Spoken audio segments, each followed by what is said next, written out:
Aku sangat menyadari bahwa aku bisa dibilang salah satu yang beruntung karena dari kecil tidak merasa terbatas karena dilahirkan sebagai seorang perempuan. Malahan aku merasa menjadi seorang perempuan itu adalah sebuah kekuatan.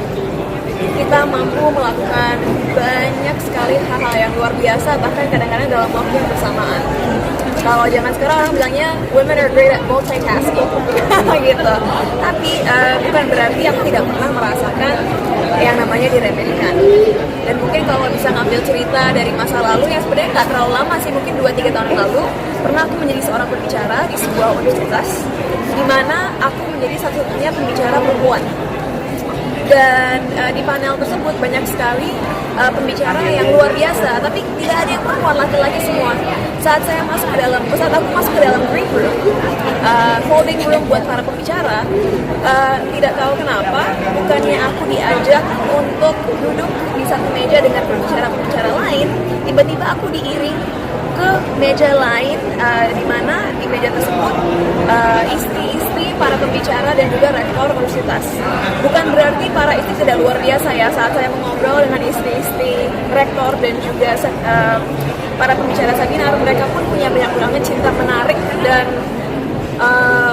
value yang luar biasa. Cuman permasalahannya bukan aku iring ke meja dengan istri-istri. Permasalahannya kenapa aku sebagai pembicara tidak di meja yang sama dengan pembicara lain.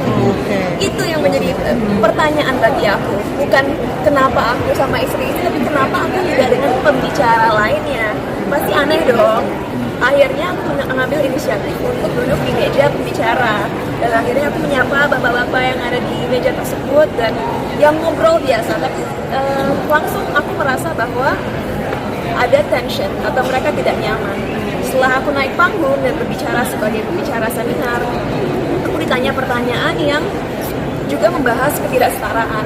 Akhirnya situasi yang baru aku alami 15 menit sebelumnya, aku gunakan sebagai contoh di mana perempuan tidak diperlakukan dengan sama.